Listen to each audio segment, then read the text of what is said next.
Hello everybody, this is Dr. Novak. Welcome to my channel. I got an email from a Carol and I'll show you some pictures of what she's doing.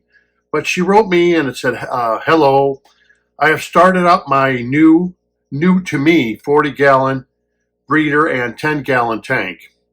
Since I happen to be located in Florida, as well as I use the cat litter as shown on your videos and use laterite. I used the, but did not use laterite. That's right, she didn't. She replaced it. I use red GA clay instead of the laterite. So she replaced that. I am running a Pendant filter as well as hide components and provide mechanical filtration. Those are those corner filters. I think they're made with a sponge. They're pretty easy to make. DIY made one on his channel in case you're interested in seeing how to make one. The plan is to add a BCB bag to them in a week or so. I will get a before reading via test strips. And thank you for your video. And of course, the images you're looking at are her setting up her, it looks like this tank that she's setting up is a 10-gallon tank. And from the pictures that you see. But the thing I wanted to do is talk about that, small tanks, because this is the time of year people start thinking that maybe if I buy a tank, I want to buy a small one, you know, like a 10-gallon, or like the tank that's behind me. Can you see it behind me? That's a 6-gallon tank. Now, Aquarium, and if you go to Petco or PetSmart, any one of those two places, they sell, of course, the tanks. Now the one behind me is a 11.5 by 11.5 by 12 inches high. Has a very small footprint. The table it sits on, I think I bought that from Wayfair. It's got like a faux wood that's water resistant, so water won't hurt it. The wood is, you know, a faux wood. It's like a plastic over wood. So it said it was water resistant. That's why I bought it. And it seemed to suit my purposes than buying a fish stand because it does have adjustable legs. When I set up the aquarium, I did a whole video on how to set it up with the plenum and everything. Anyway, that particular tank, most people are going to do. Now I noticed that particular tank, when I was out and about, I found that that I think at PetSmart does sell a 12 by 12 by I think it's 16 or 18 high aquarium, and it's a 10-gallon. So it almost has the same exact footprint as the tank behind me. It's a half-inch bigger, but it's taller. And, you know, when I saw that, I thought, oh, I should have bought that really than the 6-gallon. Because basically it's the same footprint, but it gives you a little more height so the fish have a little more swimming room. But 10-gallon tanks are usually set horizontally than they are vertically. But I thought for something different. But what I wanted to talk to you about is with these small tanks, and as you notice with a lot of my tanks, is what kind of tank you want to get. I made a plenum for that tank behind me. It seems to be doing quite well now. As I mentioned in my last video, I have trouble keeping bettas. For some reason, they just don't last more than a few months, and then they seem to get like a dropsy. Even the females, for some reason. I do not know what the problem is. I've tried it where there was no water movement, tried it with water movement, and they just don't seem to quite live that long. But some people made a comment. One person who wrote me actually made a comment. Same thing with him. His bettas don't seem to last very long. 6 months, I think he said, at the longest. And there's something going on. He thinks it's interbreeding or whatever. It just has weakened the fish. And I have to incline to believe him. But one thing I did want to get into now, you get a small tank like this, and some of them come as a package. And I know from what I've seen, that these packages may include a external filter, a little one.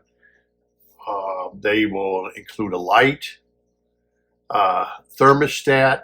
I think they may include a heater. And, it comes in a small package like that. And it's a great starter kit for a lot of people. The problem is the lights, just like this one. A lot of them come with lights. The lights, they're good if you want like a fish-only tank and you're going to have plastic plants and SpongeBob SquarePants, decoration and stuff for a kid. The lighting is nothing to write home about. They're not going to, for that price point, give you even a decent lighting.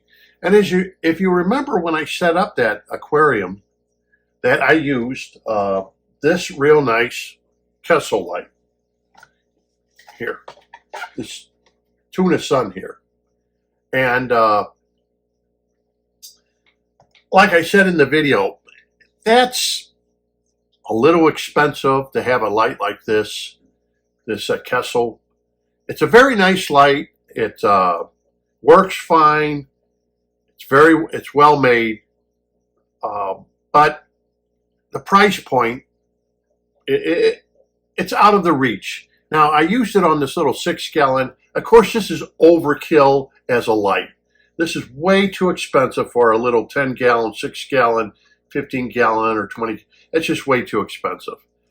But most hobbyists won't even look at a light like this. This is just outrageously expensive for what you want to do with it, okay? Then another thing I didn't like about it is everything I tried with this light, and believe me, I tried every which way. I tried adjusting the light output. Either it becomes a yellowish green color or it becomes a bluish color. And I don't like any of that. The yellowish green would be more of the 5,000 Kelvin. And as you go up to 6,000, 7,000, you start getting into blues. You don't want the blues really, because not for the freshwater aquarium. Good for saltwater, but not really freshwater. Could cause you too much algae problems. Believe it or not, lighting can cause algae problems, just the lighting itself. And so with that little tank, I noticed I was getting some algae. Nothing terrible, but I didn't like the color, and I also thought that the light is just too expensive for most hobbyists. Okay, so let's get realistic here, okay? So what I did is I went out, and I'll leave links below in case you're interested. Now, I don't like lights that come built into a hood or strip lights. The strip lights are okay if you can get them off the aquarium high enough. And the reason is, after you do this long enough, you want to do maintenance on your aquarium or whatever, you're constantly taking the strip light off. You take the strip light off, and now you have no light to see inside the aquarium as you're working. You see the problem?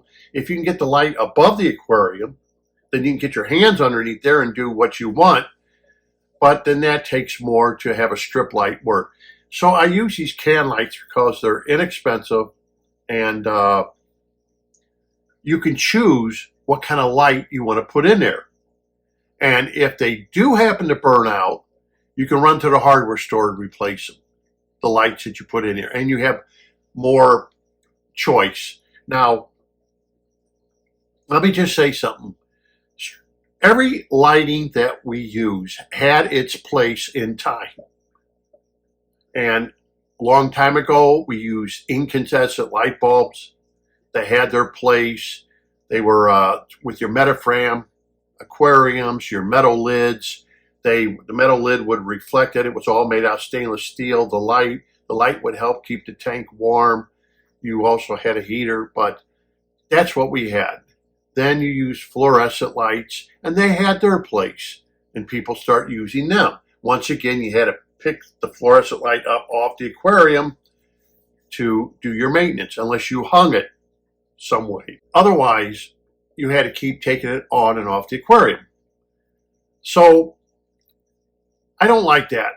Even if it comes with a lid, And this particular 6-gallon behind me came with a glass lid already to it to stop fish from jumping. And of course, you can use whatever light you want. Instead of just buying an already made light, I made one. And of course, the arm of that light is a Reptile. You can go on Amazon. I'll leave a link for it. It could be Azu, it could be Jungle, one of those two make these products. And they're really designed for reptile aquariums. Of course, you can use, if you want to buy an arm, a gooseneck arm, you can buy them off of Amazon too, the Kessel ones. You're going to pay a little more money for those particular arms. And I got them on my tanks. But do you want to go through that expense? That's the question you have to ask, because the arms are not cheap. The pendant light, they're relatively cheap. You can buy them with a single pendant, you can buy them at different sizes, or you can buy them with a double pendant, okay, to put 2 lights in. Your choice, whatever you want. I buy the single ones. They're not that expensive. Usually you can buy 2 in a box, 20-some dollars. It's not that bad. The thing I like about pendant lights now, why I went to pendant lights over strip lights, is you have a choice of light that you want to put in them. And the light like I like to use is, as I said before, I use like the ultra bright. Like this light is the exact same light that's over that aquarium. It's a ultra bright LED bulb. Buy it at any Lowe's. 900 luminous output brightness. It's a daylight. It is dimmable. Okay. It comes with a 22-year life. I imagine that's only for if you run it only like three hours a day. But anyway, it's supposed to be equivalent more to a 100-watt light bulb. Only puts out 900. It's shy of a 100-watt light bulb. I think a 100-watt light bulb puts out about 1200 luminous. But the reason I'm bringing it up, it's great for a tank like that, or a little 5-gallon, a 10-gallon. It's a great light. You can put it up as high as you want, so you can get in there with your hands and do your maintenance and never have to move the light. Another thing about this is it's an indoor floodlight. And of course it's, I think they say on here it's for wet location, exceptionally bright light. Now, the thing I like about these lights is to the human eye, they look white, bright.